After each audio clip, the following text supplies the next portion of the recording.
Quand on connaît le bilan, 115 000 morts, c'est un chiffre énorme qui ne dit pas grand-chose à personne. En gros, c'est l'équivalent des 13 dernières années de grippe cumulées, ou 3 fois le bilan du sida en France depuis son apparition en 1982. Mais une fois qu'on a dit ça, voir les chiffres par établissement, c'est vraiment énorme.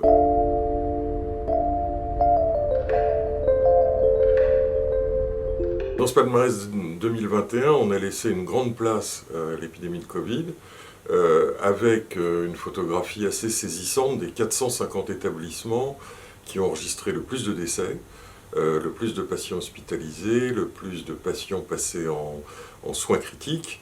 Et enfin, un dernier chiffre, la variation d'activité de ces établissements entre 2020 et 2019, puisqu'il y a à peu près 10% de chute d'activité générale dans les hôpitaux et les cliniques. Évidemment, quand on connaît le bilan, 115 000 morts, c'est un chiffre énorme qui ne dit pas grand-chose à personne. En gros, c'est l'équivalent des 13 dernières années de grippe cumulées, ou 3 fois le bilan du sida en France depuis son apparition en 1982. Mais une fois qu'on a dit ça, voir les chiffres par établissement, c'est vraiment énorme.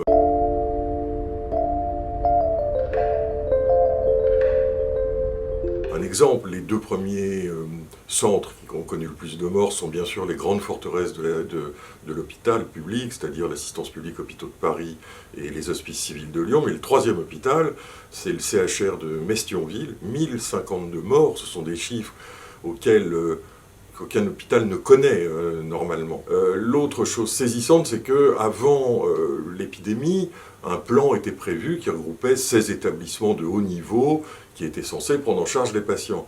Au total, quand on fait le bilan, ce sont 1227 établissements publics et privés qui ont pris en charge des patients du Covid, c'est-à-dire quasiment l'ensemble des hôpitaux et des cliniques de France.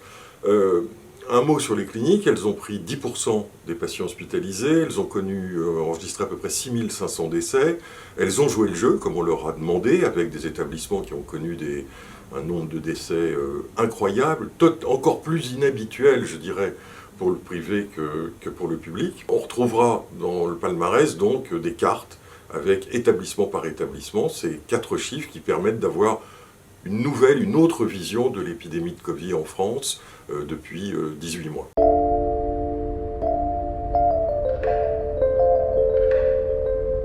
Le rôle des cliniques qui ont donc pris 10% de patients Covid, il n'était pas habituel. C'est-à-dire c'est au bout d'à peu près 15 jours, 3 semaines que les autorités sanitaires ont demandé aux cliniques de faire un branle-bas de combat pour accueillir des patients.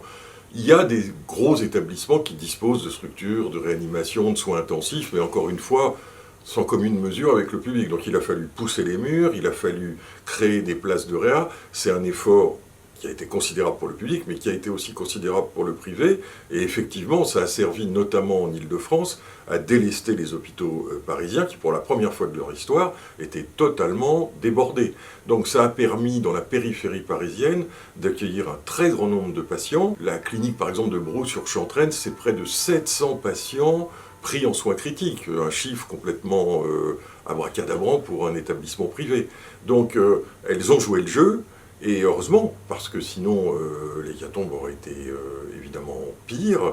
Et ce qu'il faut remarquer quand même, c'est que tout le système hospitalier public aidé par le privé a tenu face à cette épidémie, ce qui n'est pas le cas dans d'autres pays. Ce qui prouve bien que quand même c'est un système qui tient la route, quoi. Et c'est impressionnant de voir qu'au fur et à mesure, on ouvre des portes, on pousse des murs, on sollicite des nouvelles structures, ce qui fait que oui, le système a tenu face à cette épidémie.